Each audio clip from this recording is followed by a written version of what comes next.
Javier Maroni, y ahora sí entonces para comenzar con el desarrollo de esta disertación sobre el Código Penal, con la diputada Graciela Camaño, también con Rodrigo Gutiérrez, hablando sobre el Código Penal, disertando sobre la trata de personas y la relación con el camino de la droga, a cargo de Rodrigo Bentaberri, abogado especializado en Derecho Penal y Criminología. Damos comienzo entonces formalmente al desarrollo de esta disertación.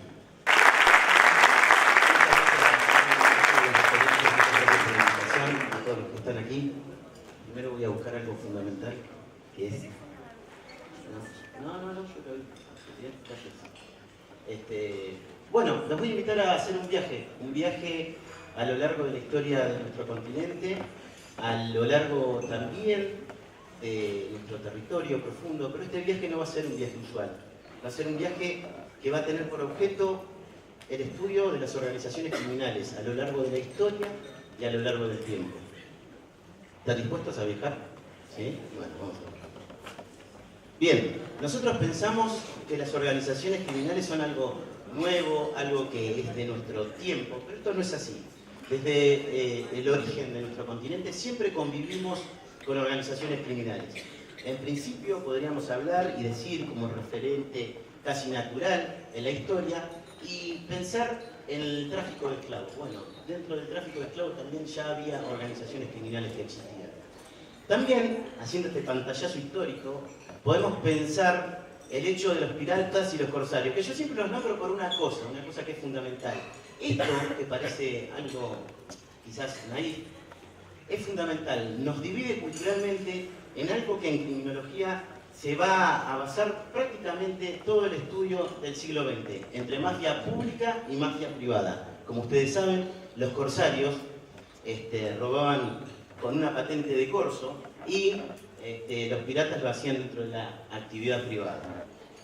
Bien, hoy hablaremos de rutas. Si vemos las rutas que había de tráfico de esclavos, también podríamos decir que invirtiendo ese gráfico podríamos hablar de las rutas del narcotráfico hoy. Va a haber un quiebre en la historia. Este quiebre se va a presentar en 1859 con ese señor que se llamó Albert Niemann. Este señor es quien descubrió una sustancia muy conocida, lamentablemente, que es la cocaína. Esa es la fórmula de la cocaína. Esto va a tener mucho que ver con la química y este trabajo también, y este viaje va a tener mucho que ver con la química. En 1960 se produce un quiebre fundamental, sobre todo en los hábitos de consumo de los estadounidenses. Los estadounidenses empiezan a consumir gran cantidad de estupefacientes, lo que conlleva intrínsecamente que necesiten abastecerse de esos estupefacientes. Ahí es cuando se originan estas organizaciones criminales que tenían sus antecedentes ya en organizaciones de trata de personas y de tráfico de diamantes. Bien, toda organización criminal presenta ciertas características que siempre, absolutamente siempre se repiten y que van a presentarse como los caracteres naturales de las organizaciones criminales. La primera y quizás fundamental es la competencia abierta con el Estado de Derecho. Donde existe una organización criminal y existe el Estado de Derecho representado, la organización criminal ve un escollo a vencer. Es decir, que a donde existe el Poder Judicial, donde existe el Poder Legislativo, donde existe el Poder Ejecutivo, la organización criminal se presenta como un objetivo a vencer. Eso es fundamental. Esto es fundamental también, son transnacionales. Ya vamos a ver que esto se repite a lo largo de todo el continente. Para que ustedes tengan una idea, el negocio de la delincuencia organizada transnacional mueve aproximadamente 870.000 millones de dólares. Y cuando digo esto, tenemos que darnos cuenta que este número representa todas las actividades ilícitas, no solamente el narcotráfico. Fíjense qué número. Bien, el crimen organizado internacional, en esta torta que hablábamos, representa aproximadamente el 3,6% del PBI mundial. Esto es fundamental. Toda organización criminal siempre cumple con estos caracteres. Tiene una economía, una logística y un propósito determinado. ¿Sí? Ya vamos a ver cómo se van dividiendo la logística y la economía también. Y existen varios tipos de terroristas, narcocriminales, trata de personas, fraude. Quizás esto siempre lo explico y me gusta explicarlo para que ustedes lo entiendan. Ninguna organización se va a presentar, y sobre todo las narcocriminales, diciéndole: hola, yo soy Juan José Narco. No, no lo van a hacer así, ¿se entiende? Van a utilizar lo que se llama métodos de enmascaramiento, que son ocultarse tras una actividad lícita. Una organización criminal siempre busca ocultarse tras una actividad lícita. Esto ha pasado a lo largo del continente en muchas oportunidades, bajo ideas políticas, como ha ocurrido con la FARC o con Sendero Luminoso, con la religión, por ejemplo con los Caballeros Templarios en México, que ya hablaremos, también en empresas fantasmas y últimamente también, según análisis criminológicos de la ONU, detrás de ONG. Bien, esto me gusta decirlo porque muchas veces hablamos de carteles y no sabemos por ahí bien qué significa. Bueno, fíjense, cartel significa agrupación de empresas que tienden a través de la competencia desmedida suprimir cualquier tipo de rivalidad. Es una palabra alemana, ¿sí? Pero fíjense que en la palabrita misma ya nos dice esa idea que hablábamos de competencia abierta con el Estado de Derecho. ¿Por qué? Porque tiende siempre a suprimir cualquier tipo de rivalidad. La palabra no es elegida al azar. Esto es fundamental. Toda organización narcocriminal tiene células diversificadas. ¿Qué significa esto? Que existen distintas cadenas que la conforman en su integridad. Por ejemplo, tenemos los dealers o vendedores, o podemos encontrar los traficantes también mayoristas, como también a los sicarios, los soldados del narco. No necesariamente entre estos eslabones se conocen. Esto es fundamental saberlo. Quizás el dealer no conoce a quién es el traficante mayorista y mucho menos conoce a quién es el lavador de dinero. ¿Se entiende? ¿Se están aburriendo? Ah, bien. Esto es importante porque las organizaciones criminales van mutando y van mutando sobre todo en los estados que se encuentran desorganizados. ¿Y qué busca una organización criminal para mimetizarse? Sobre todo los vacíos legales, ¿sí? Y dentro de los vacíos legales, las organizaciones criminales, por ejemplo, y conforme la ONU, encontraron Internet, ¿sí? Ustedes fíjense, esto es del último reporte de la ONU de este año. Se clausuró un sitio que se llamaba Skill Road, que se dedicaba sobre todo al tráfico de drogas sintéticas. Y fíjense, 200.000 usuarios aproximadamente y 1.200 millones de dólares en muy poco tiempo movió, hasta que pudo detectarlo el FBI. Esto se produce cuando el Estado no está presente. Aquí tomamos noción de la cifra que mueve el narcotráfico en el mundo. Según la ONU, aproximadamente 300.000 millones de dólares. Según la DEA, aproximadamente 500.000. Lo importante de significar en esto es el hecho que el narcotráfico en sí representa un Estado, un paraestado, un Estado que es independiente y que está en otro lado. Si fuera un país formalmente constituido, el narcotráfico estaría dentro del puesto número 21. Bien, ahora vamos a hablar un poco de lo que más le interesa a todo el mundo de criminología organizacional. Vamos a hablar un poco de los carteles. Los carteles, algunos que yo denomino históricos y otros que son más actuales. Yo a los carteles colombianos, si bien siguen operando bajo diferentes formas, hay algunos que por, digamos, su creación fueron quienes concibieron a los carteles como lo entendemos en la actualidad. El primero, ustedes lo conocerán, es el cartel de Medellín. Lo conocerán sobre todo por esta serie que se ha dado hace poco. ¿Yo? ¿Ustedes lo conocen? Bueno, el tema es así. El cartel de Medellín tiene una cuestión. Su líder era Pablo Escobar. Y Pablo Escobar diseñó el concepto de cartel moderno, pero el concepto de cartel moderno en sus peores versiones. Todas son malas, pero la peor. En el cartel que mata, en el cartel que utiliza sicarios, en el cartel que asesina para cometer su cometido. Ahí lo tienen a Pablo Escobar, que la señora ya lo conocía, de la serie. Ah, vio la película también. Bien. El cartel de Cali. ¿Por qué es importante diferenciarlo? Porque el cartel de Cali, a diferencia del cartel de Medellín, fue el primer cartel narcoinversionista. Y esto es fundamental, es una quiebra fundamental en la noción de cartel. Porque el cartel de Cali, a diferencia del cartel de Medellín, no utilizaba los métodos del terror, sino que realizaba narcoinversiones, ¿sí? A través, sobre todo, del lavado de dinero en sus tres fases: colocación, difuminación e integración. O sea, volvía el dinero sucio a restablecerse dentro del sistema. Bueno, eso se lo debemos al cartel de Cali, que lamentablemente también operó en Sudamérica y en nuestro país. Bueno, ahora vamos a hablar un poquito de México y ya nos vamos acercando a Argentina, ¿sí? Pero es fundamental que ustedes entiendan esta realidad continental. México, lamentablemente, en este momento se encuentra prácticamente en un estado de una guerra civil encubierta, ¿sí? En México operan gran cantidad de carteles de narcotráfico. México ha sufrido muchas muertes por el tema del narcotráfico. Entonces es fundamental que nosotros tomemos conciencia también como latinoamericanos de la situación mexicana para comprender luego la situación argentina. Fíjense esto, hay un quiebre en la historia que es trascendente, y es trascendente para entender también por qué los carteles están organizados. En 1984 surge una cuestión que es fundamental, que es la Unión Narco-México-Colombiana. Tenía un solo propósito, introducir sobre todo cocaína dentro de Estados Unidos, ¿sí? Se aliaron, ¿se acuerdan que hablábamos de logística? Dijeron, ¿cómo hacemos para introducir estupefacientes? Se aliaron los narcos mexicanos con los narcos colombianos y crearon las primeras rutas, sobre todo luego también del Plan Colombia, que cortó las rutas hacia la Florida. Para que ustedes se den una idea, ahí tienen una situación parcial de la cartelización dentro de México. Podemos hablar de los Zetas, podemos hablar de la familia michoacana, podemos hablar del cartel del Golfo, podemos hablar del cartel de Juárez, podemos hablar y podemos hablar y podemos hablar, ¿sí? Bien. El cartel de Sinaloa, también conocido este año, sobre todo por una cuestión, la detención de este hombre, el Chapo Guzmán, ¿sí? Quizás el Chapo Guzmán sea actualmente el narcotraficante más poderoso del planeta. Ustedes se habrán enterado que el Chapo Guzmán lo detuvieron a principio de año, ¿sí? Bueno, pero el Chapo Guzmán ya estuvo detenido en el año 2001 y según él salió en un penal de máxima seguridad en un carrito de lavandería.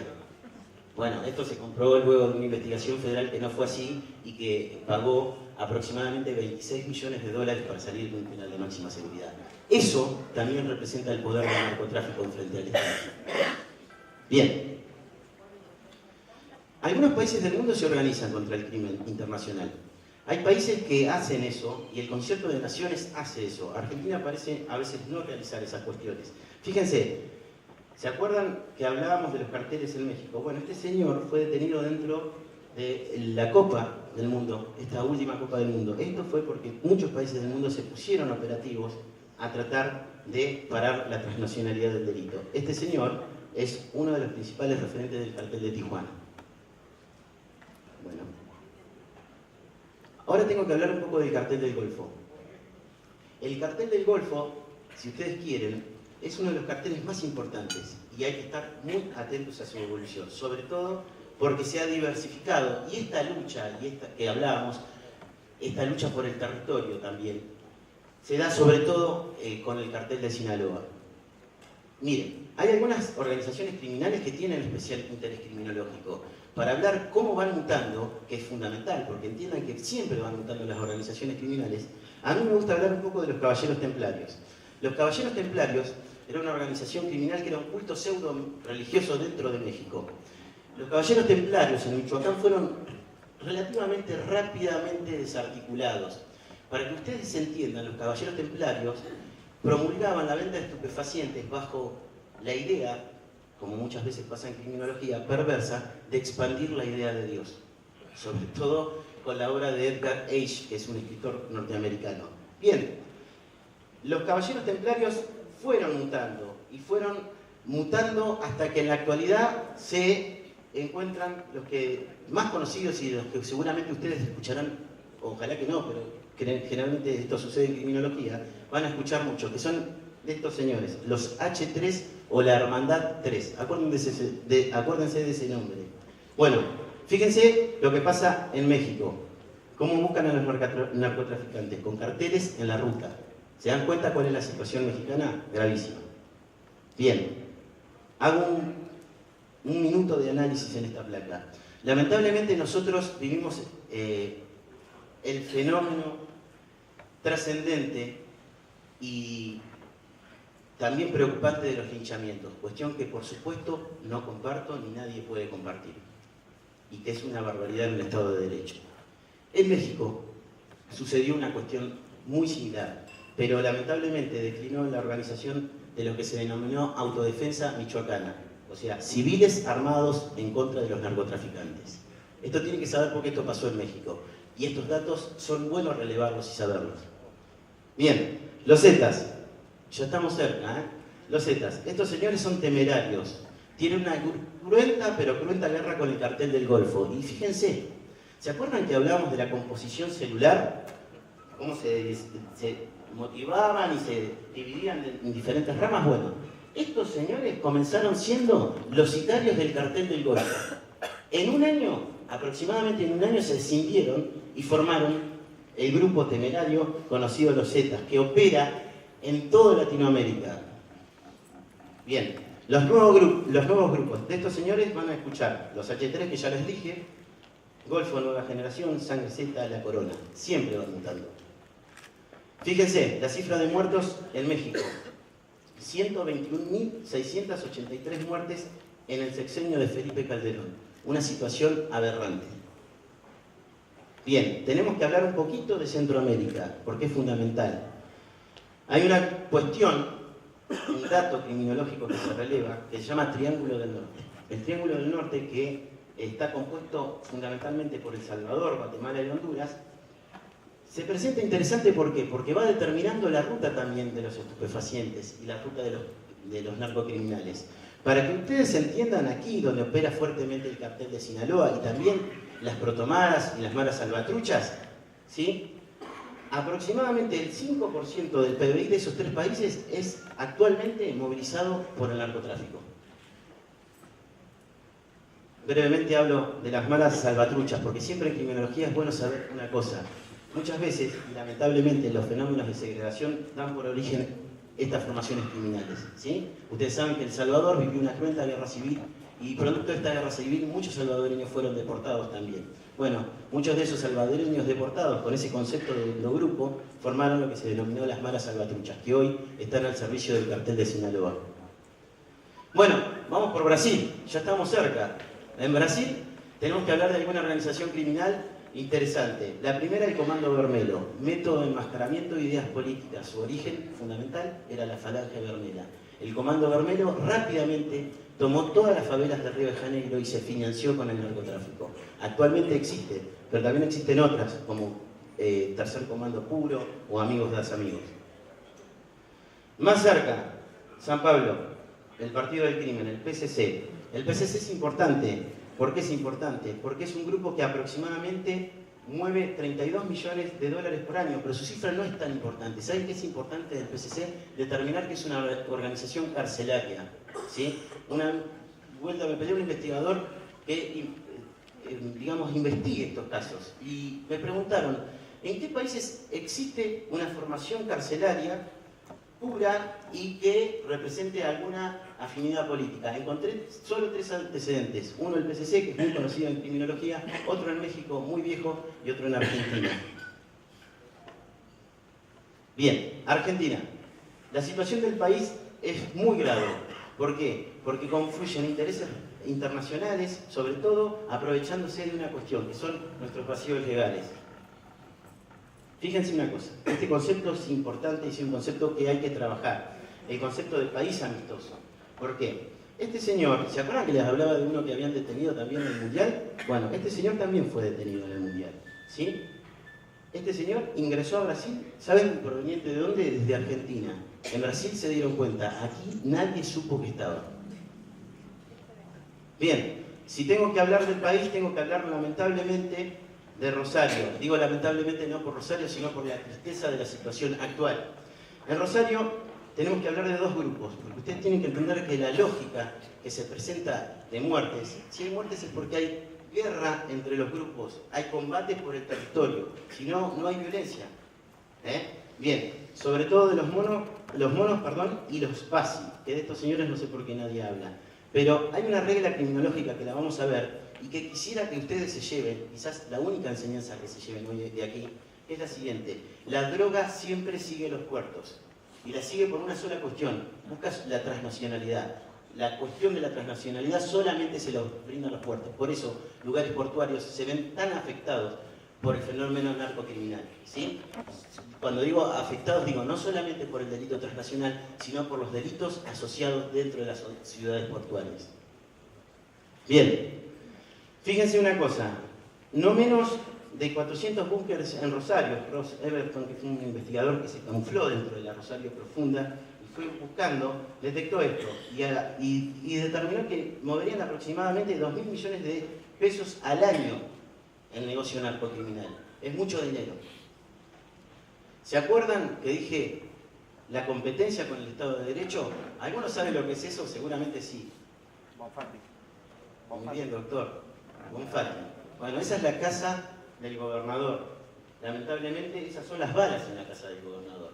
Lamentablemente, digo, mucha gente no tomó cuenta dentro de nuestra sociedad de la gravedad de esta situación, porque fueron los narcotraficantes los que le dijeron, estamos dispuestos a enfrentarlo. Solamente lo escuché de Sergio Massa, que dijo que era una barbaridad lo que había sucedido. Vamos a mirar dos números. Cifras de homicidios en Rosario. El primero, 2005, y el último, 2013. Fíjense, de 108 homicidios a 264. Seguramente Ramiro luego diga la cifra actual. Y fíjense una cosa, ¿dónde ocurren estos homicidios? Ocurren sobre todo en el rango etario que va desde 16 a 25 años. ¿Qué quiere decir? Que la generación de jóvenes niní, como le decimos aquí, o en México les dicen, existe una frase que dice, prefiero vivir un día como un rey que toda la vida como un mendigo. Lamentablemente allí utilizan y buscan también dentro de los vacíos legales las organizaciones criminales a los jóvenes para ofrecerles 300 pesos, armas, drogas. ¿Sí? Bueno, ¿por qué buscan el vacío legal? Porque saben que dentro del búnker hay un menor, y si hay un menor, seguramente luego puede escapar de la persecución penal. Bien, vamos a hablar de otro cartel importante que opera dentro de nuestro país y que ha sido detectado, que es el cartel de los senderistas. ¿Sí? El cartel de los senderistas operó fundamentalmente en la Villa 1114. Pero ¿por qué también es importante determinar? ¿Por qué eligen la villa? No eligen la villa porque sea pobre, porque también las circunstancias de la villa, la arquitectura ayuda a camuflar este tipo de organizaciones criminales. ¿Por qué es bueno determinarlo? Porque si no, caemos en la idea equívoca de la condición económica tiene algo que ver con la droga, y eso no tiene nada que ver. Ya lo determinó Sutherland, que fue otro criminólogo que decía y hablaba de los delitos de cuello blanco. Bueno, eso no tiene nada que ver, pero lamentablemente se aprovechan de estas situaciones. Otra de las organizaciones criminales que opera fuertemente en el país es la mafia china. Ustedes escucharon lleno de noticias, pero hace una semana una noticia de relevancia. Les cuento brevemente cómo opera la mafia china. La mafia china opera de la siguiente manera, y lo hacen en todo el mundo. Saca un chino de la provincia, de la China continental, y lo mete dentro de cualquier país del concierto mundial, en cualquiera, lo ingresa. A cambio de ese transporte, que significa y simboliza fuertemente la trata de personas, cobra lo que se denomina canon. ¿Sí? Cuando la persona no cumple con el pago de ese canon, lamentablemente lo matan. ¿Sí? Ahora también digo una cosa, y siempre, y luego seguramente hablaremos también el hecho de que existan homicidios significa que no todo está perdido, pero de la siguiente manera, que existe una respuesta del Estado. ¿Por qué? Porque la gente se siente más contenida. Entonces también tenemos que tener y saber que nuestro país puede dar respuesta institucional a estos problemas. Bien, algunos datitos para ir terminando, para que nos tomemos en consideración y tengamos en cuenta. Argentina, ¿sí?, está en situación fronteriza con el cuarto productor mundial y de marihuana y el segundo productor americano. Y estamos en situación fronteriza con el segundo productor mundial de cocaína, que es Bolivia. ¿Sí? Muchos países tienen sus espacios aéreos controlados. Argentina lamentablemente no los tiene. Esto, negocio. Fíjense, esto es el RIC. ¿Cuánto vale un gramo de cocaína en Estados Unidos? Este es un índice que mide, digamos, la cocaína, que es la media, la que utilizan la mayoría de los consumidores. Entre 56 y 77 euros. Un gramo. Ahora vamos a ver esto, que son datos del Reino Unido.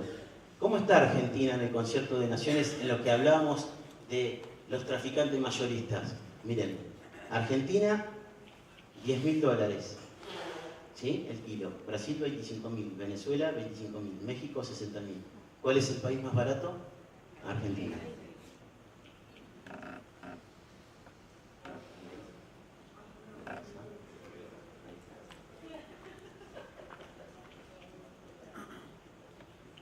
Esto es fundamental y vamos a ir terminando.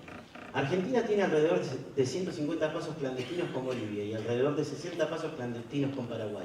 Muchas veces la cocaína pasa de Bolivia a Paraguay y de Paraguay a la Argentina, porque es una frontera muy permeable. Entonces debemos entender que el control fronterizo existe en todo el mundo. Sin control fronterizo es imposible dominar el flujo de estupefacientes.